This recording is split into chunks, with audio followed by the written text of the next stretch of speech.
Recent voice நேயர்களுக்கு வணக்கம். பொதுவா ஒரு திரைப்படத்தோட அதிகாரப்பூர்வ அறிவிப்பு வெளியான உடனே சினிமா ரசிகர்கள் மத்தியிலும் பொதுமக்களிடையும் அந்த படத்தை பத்தின எதிர்பார்ப்பு ரொம்பவே அதிகமா காணப்படும். இதுல பார்த்தோம்னா நிறைய திரைப்படங்களுக்கு அனௌன்ஸ்மெண்ட் வெளிவந்திருக்கும். ஆனா சடனா அந்த படத்துல வேற ஒரு ஹீரோ நடிச்சிருப்பாரு, இல்லனா இயக்குனர் மாறி இருப்பாரு, ஹீரோயின் மாறி இருப்பாங்க, சம்டைம்ஸ் ப்ரொடக்ஷன் கம்பெனியே மாறி இருக்கும்.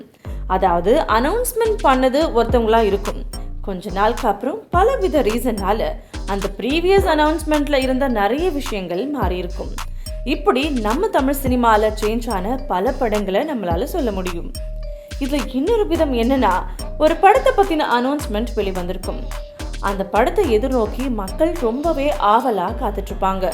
ஆனா படத்தோட அனௌன்ஸ்மெண்ட் வெளிவந்த பிறகு ஒரு நாள் கூட அந்த படத்தோட ஷூட்டிங் நடந்திருக்காது, அப்படியே கிடப்புல போடப்பட்டிருக்கும்.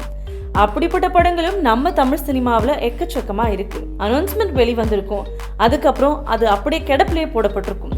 அந்த படத்துங்களை பத்தி தான் இந்த வீடியோல நம்ம பார்க்க போறோம். வாங்க வீடியோக்குள்ள போகலாம். வீடியோக்குள்ள போறதுக்கு முன்னாடி நீங்க இன்னும் நம்ம சேனலை சப்ஸ்கிரைப் பண்ணலனா மறக்காம சப்ஸ்கிரைப் பண்ணிக்கோங்க. அந்த மாதிரி அனௌன்ஸ்மெண்ட் வெளிவந்து ஷூட்டிங்கே நடக்காம கிடப்புல போடப்பட்ட டாப் 10 படங்களை பத்தி தான் இங்க நம்ம பார்க்க போறோம். நம்ம பட்டியல்ல 10வது இடத்தை பிடிச்சிருக்க திரைப்படம் வெள்ளை ராஜா கருப்பு ராஜா.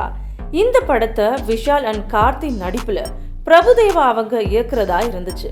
இந்த படத்தை பத்தின நியூஸும் வெளிவந்துச்சு. ஆனா நியூஸ் வெளிவந்ததோட சரிங்க, ஒரு நாள் கூட இந்த படத்தோட ஷூட்டிங் நடக்கல. அதுக்கு பல ரீசன்ஸ் இருக்கலாம். வேற யாரும் இந்த படத்துல நடிக்கவும் இல்லை, வேற எந்த ப்ரொடியூசர் வேற எந்த இயக்குனரும் இந்த படத்தை எடுத்து தயாரிக்கவும் இல்லை. அப்படி இந்த படம் கிடப்புல போடப்பட்டுச்சு. அதனால நம்மளோட வரிசையில வெள்ளை ராஜா கருப்பு ராஜா இந்த படத்துக்கு 10வது இடத்தை கொடுத்திருக்கோம். அடுத்ததா நம்மளோட வரிசையில 9வது இடத்தை பிடிச்சிருக்க திரைப்படம் மாறிய பெண் திரைப்படம். ஐஸ்வர்யா ரஜினிகாந்த் அவர்கள் இயக்கத்துல தனுஷ் அவர்கள் நடிப்புல இயக்க இருந்த படம் தான் இந்த மாறிய பெண் திரைப்படம். இந்த படத்தோட அனௌன்ஸ்மெண்ட் வெளிவந்தவனே மக்களிடையே இருந்த எதிர்பார்ப்பு ரொம்பவே அதிகமாயிடுச்சு. கொஞ்சம் யோசிச்சு பாருங்க, நம்ம ஐஸ்வர்யா ரஜினிகாந்த் இயக்கத்துல தனுஷ் நடிப்புல இந்த காம்போக்காக எதிர்பார்த்து ரசிகர்கள் ரொம்பவே ஆவலா காத்துட்டு இருந்தாங்க. ஆனா இந்த படத்தோட ஷூட்டிங்கும் ஒரு நாள் கூட நடக்கல. இந்த படமும் அப்படியே ஃபிளாப் ஆயிடுச்சு. இந்த படத்தோட கதையும் இன்னும் வேற யாரும் இந்த படத்துல நடிக்கவும் இல்லை, இயக்கவும் இல்லை. ஸோ இந்த படத்துக்கு நம்மளோட வரிசையில 9வது இடத்தை கொடுத்திருக்கோம். அடுத்ததா நம்மளோட வரிசையில 8வது இடத்தை பிடிச்சிருக்க திரைப்படம் செல்வராகவன் இயக்கத்துல சிம்பு அவர்கள் நடிக்க வெளியாக இருந்த கான் திரைப்படம் தான். இந்த படத்துக்கான எதிர்பார்ப்பும் மக்கள் மத்தியில ரொம்பவே அதிகமா காணப்பட்டது. ஆனா இந்த படமும் கிடப்பிலேயே போடப்பட்டது. இந்த படத்தை வேற யாரும் இயக்கவும் இல்லை, நடிக்கவும் இல்லை. அடுத்ததா நம்மளோட வரிசையில 7வது இடத்தை பிடித்த திரைப்படம் சூர்யா நடிப்புல ஹரி அவர்கள் இயக்கத்துல வெளிவர இருந்த அருவா திரைப்படம். 4 வருஷத்துக்கு மேல ஒரு பேச்சு வந்தது. இந்த படத்தை பத்தின எந்த அப்டேட்ஸும் இது வரைக்குமே கொடுக்கப்படல. அடுத்ததா நம்மளோட வரிசையில 6வது இடத்தை பிடிச்சிருக்க திரைப்படம் சபாஷ் நாயுடு.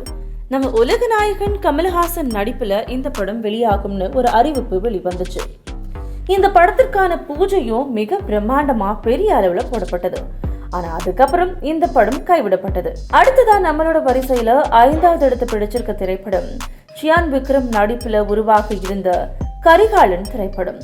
இந்த நியூஸ் வெளியே வந்த உடனே இந்த படத்தின் மீதான எதிர்பார்ப்பு மக்களிடையே அதிகரிக்க ஆரம்பிச்சது. இந்த படத்துக்குமே ஒரு நாள் ஷூட் கூட இன்னைக்கு வரைக்கும் நடக்கவே இல்லை. இந்த படமும் அப்படியே கிடப்புல போடப்பட்டிருக்கு. அடுத்ததா நம்மளோட வரிசையில 4வது இடத்தை பிடித்திருக்க திரைப்படம் சிம்பு நடிப்புல வெளியாக இருந்த வேட்டையம்மன் திரைப்படம். இன்னைக்கு தமிழ் சினிமால டாப்ல இருக்கிற டைரக்டரான நெல்சன் அவர்கள் தான் இந்த படத்தை இயக்க இருந்தாரு. அவரோட முதல் படமா இதுதான் அமைய இருந்துச்சு. ஏதோ காரணங்களால இந்த படம் கைவிடப்பட்டது. அதனால இந்த படத்துக்கு நம்மளோட வரிசையில 4வது இடத்தை கொடுத்திருக்கோம். அடுத்ததா நம்மளோட வரிசையில 3வது இடத்தை பிடிச்சிருக்க திரைப்படம் நம்ம தளபதி விஜய் நடிப்புல கௌதம் வாசுதேவ் மேனன் இயக்கத்துல உருவாக இருந்த யோகன் அத்தியாயம் 1 இந்த திரைப்படம் தான். இந்த படம் எடுக்க போறாங்கன்னு நியூஸ் வெளிவந்த உடனே இந்த படத்தின் மீதான எதிர்பார்ப்பு ரொம்பவே அதிகமா இருந்துச்சு. நம்ம தளபதி ரசிகர்கள் இந்த கௌதம் வாசுதேவ் மேனன் இந்த காம்போக்காகவே நிறைய பேர் ரொம்ப ஆவலா இந்த படத்தை எதிர்நோக்கி காத்துட்டு இருந்தாங்கன்னே சொல்லலாம். ஆனா இந்த படமும் பல ரீசன்னால கைவிடப்பட்டது. இன்னைக்கு வரைக்கும் இந்த படத்தை யாருமே எடுத்து ப்ரொசீட் பண்ணல. அடுத்ததா நம்மளோட வரிசையில 2வது இடத்தை பிடிச்சிருக்க திரைப்படம் அஜித் நடிப்புல உருவாக இருந்த காங்கேயன் திரைப்படம். இந்த படத்துல அஜித் முதலா 4 படங்கள்ல நடிக்க போறதா நியூஸ்லாம் ஸ்ப்ரெட் ஆச்சு. இந்த நியூஸ் வெளிவந்த உடனே அஜித் ரசிகர்கள்லாம் ரொம்பவே குஷியாக இருந்தாங்கன்னு சொல்லலாம். அதுவும் KS ரவிக்குமார் அவர்கள் இந்த படத்தை இயக்கிறதா இருந்துச்சு. அனௌன்ஸ் மட்டும் வெளிவந்துச்சு. ஆனா இது வந்ததுக்கு அப்புறம் இந்த படத்தை பத்தின ஷூட்டிங் ஒரு நாள் கூட நடக்கலனே சொல்லலாம். பட் இதை பேஸ் பண்ணி எடுக்கப்பட்ட படம் தான் வரலாறு. அந்த படம் ரொம்பவே சூப்பரா ஹிட் ஆச்சு. நம்ம அஜித் அவர்கள் அவரோட பெர்ஃபார்மன்ஸ் அதுல ரொம்பவே சூப்பரா இருந்துச்சு. அடுத்ததா நம்மளோட வரிசையில ஃபர்ஸ்ட் இடத்தை பிடிச்சிருக்க திரைப்படம் அகைன் KS ரவிக்குமார் அவர்கள் இயக்கத்துல சூப்பர் ஸ்டார் நடிக்க இருந்த ராணா திரைப்படம். இந்த படத்திற்கான பூஜையும் மிக பிரம்மாண்டமா போடப்பட்டதுன்னே சொல்லலாம். இந்த படத்தின் மீதான எதிர்பார்ப்பு ரொம்பவே அதிகமாச்சு. அதுவும் நம்ம சூப்பர் ஸ்டார் படம்னா சொல்லவா வேணும். ரஜினி ரசிகர்கள் மட்டும் இல்லாம பொதுவா சினிமா ரசிகர்கள் எல்லாமே இந்த படத்தை நோக்கி காத்துட்டு இருந்தாங்கன்னே சொல்லலாம். ஆனா அதுக்கப்புறம் இந்த படத்துக்கு அனௌன்ஸ்மெண்ட் வெளிவந்ததுக்கு அப்புறம் இந்த படத்தை பத்தின எந்த அப்டேட்ஸுமே இதுவரைக்குமே வெளியாகல. அதனால நம்மளோட வரிசையில இந்த படத்துக்கு ஃபர்ஸ்ட் பிளேஸ் கொடுத்திருக்கோம். அதாவது படத்துக்கான அனௌன்ஸ்மெண்ட் வெளியே வந்து அதுக்கப்புறம் அந்த படத்தோட ஷூட்டிங் ஒரு நாள் கூட நடக்காம படம் கிடப்பிலேயே போடப்பட்டிருக்க வரிசையில தான் இன்னைக்கு நம்ம பார்த்தோம். இதே மாதிரி பல இன்ட்ரெஸ்டிங்கான வீடியோவை உங்களுக்கு வேணும்னா மறக்காம நம்ம சேனலை சப்ஸ்கிரைப் பண்ணிக்கோங்க. இதே மாதிரி இன்ட்ரெஸ்டிங்கான வீடியோவோட நான் உங்களை சந்திக்கிறேன். இது போல பல வீடியோக்களை கண்டு மகிழ எங்களது ரீசன்ட் வாய்ஸ் சேனலை மறக்காம சப்ஸ்கிரைப் பண்ணுங்க.